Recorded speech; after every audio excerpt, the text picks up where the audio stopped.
Life is full of work and stress. Parenting can be a mess.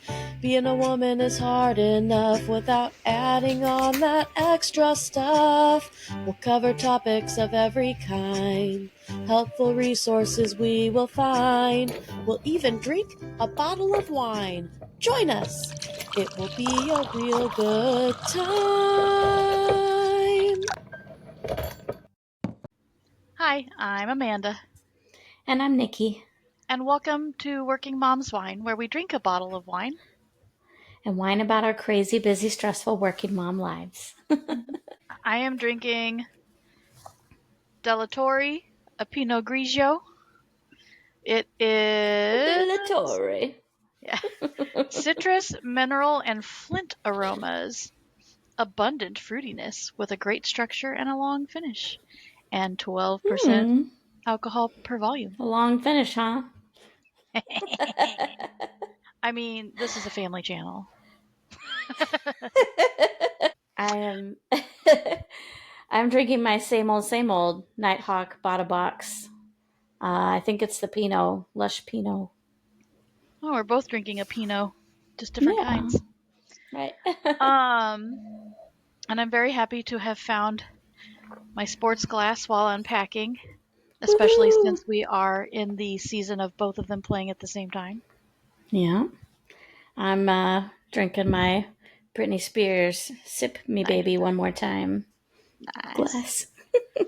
Well, live from the Working Mom studio, we have a WASP update. I do have a WASP update. So, told that story on the last podcast, one of the recent ones. And today, I went outside, and it had, of course, rained last night while I had the tarp off of the logs, of course. So, I was walking the dogs and cleaning things up, and I decided the sky still looked rainy. So I was like, okay, I'm going to put the tarp back over it because there's no wasps in here. So I grabbed the tarp and flip it over. And what's sitting on top of the tarp? The freaking wasp. Cool. And I said, ah! And I jumped back. But he didn't move. Like he stayed on the tarp. And I was like, this is my chance. So I scooped up the dogs and threw them in the door and grabbed the wasp spray. I got in my door. This whole time he hasn't moved off of the tarp. After I threw it over. I don't know if he was stuck on it or what. And I was so close, I was able to spray him and actually get him. And then he died I'm stuck so proud to the of you. tarp. And I had to get my dog Pooper Scooper to get him off of the tarp and into the bucket that I took to the dumpster. That's amazing. But I moited him. So today we're going to whine about shoe shopping. And you say, Amanda, why are we whining about such a joyous occasion? There are so many different shoes, and we need to own them all. Well, it's not fun when it's for your entire family and you spend hundreds of dollars every 6 months or less because kids tear them up. So yes, shoe shopping for a family is a lot. It's a lot of money. You have to do it more than once a year. We're getting ready to do our next round, so it's on the top of my mind. Oof. Yikes. And then, of course, you get the shoes, and then they go play in the mud, or they get a stomach bug and throw up all over them. Or they rip the toes out. Yeah. Why is it so hard to pick up your feet when you walk? I don't think I had that issue. Unless I just don't remember having that issue. I don't think when we were kids, shoes were made as cloth right there. Like I remember there being like the rubbery toe cover. And a lot of them, and a even lot more if of the actual shoe was leathery. Like exactly, because they'll have like a little bit of leather, but then it's like cloth.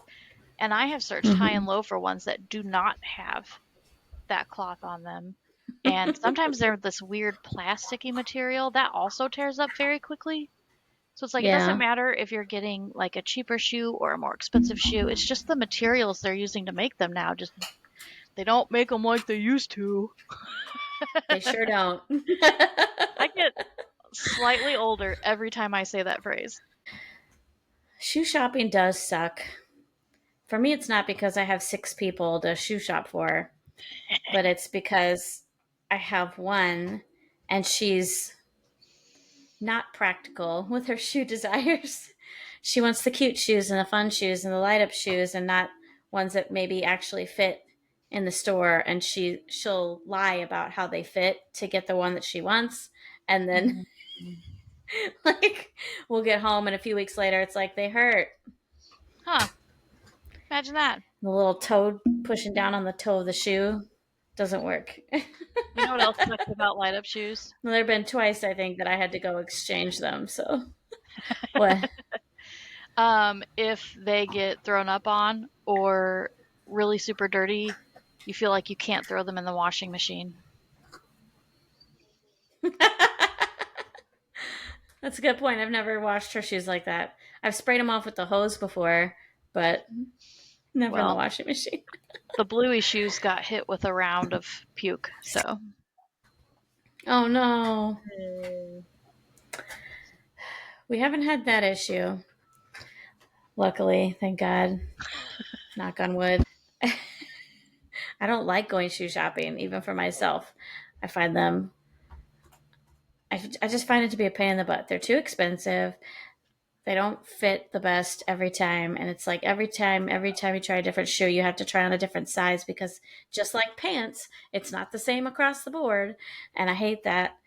And I have one foot that's a shoe size bigger than the other, which I didn't know until I went to like a Yeah. professional runner's place where they do all the scans of your feet or whatever. And they're like, Nikki's oh. got abnormal feet.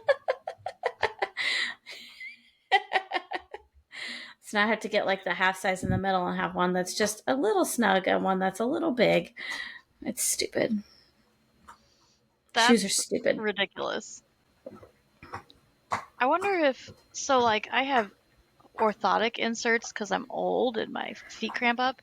I wonder if they have something like that where you can put one in one shoe and they both feel like they fit better. That's an interesting point. I had inserts for my shoes that I got fit at the running store, but it was inserts for running. I have really high arches, and so I needed extra arch support. Brag a little more, why don't you, about your high arches? Oh, I will. Let me throw my foot up here. Maybe we can make some money off this podcast. You can't do that on the internet, Nikki. We could post this to Feet Finder. Right? That's how you'll pay for Disney. So, I guess the only advice I have is to make sure that you do some research before you go to the store. We research a lot of our other purchases, so why are we not doing research before we go to the shoe store?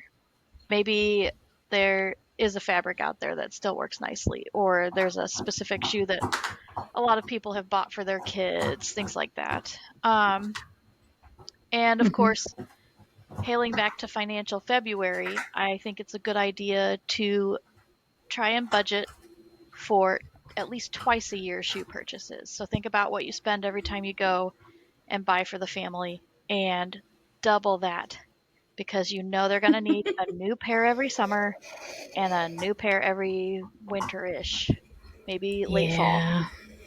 I feel like I'm always doing it around April and then shortly into the school year.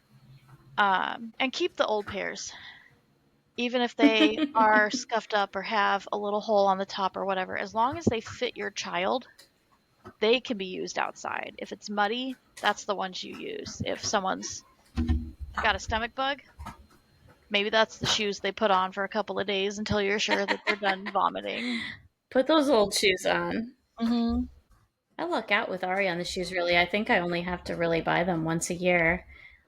I mean, twice if you count like sandals. So, like in the summer, I'll buy her sandals and water shoes. How? And then before school, or maybe a month or two into school, we buy the tennis shoes. How? She just like, she never wears her tennis shoes in the summer. Yeah. She hates them. Eliana does get into things where she wears her boots. I don't have a funny story, but I'll give a shout out to my children. One of my kids they're doing like a end of year school district art show. And there's like a handful of kids from each school that gets their stuff displayed. And one of my kids got selected. Yay! Aww. And then I have another one Good who, job. yay! I have another one who is going to be eligible for the Junior Honor Society, so they're working on their essay. Pray for me because I have 4 teenagers in my basement right now. That didn't sound right. Lucas is having a sleepover. Pray for the teenagers. They've been captured. Uh-huh. Duct tape? What? As always, thanks for joining us. You can find us on all the socials as Working Moms Wine. We have workingmomswine.com, patreon.com/workingmomswine, and we will see you next time. Bye! Bye.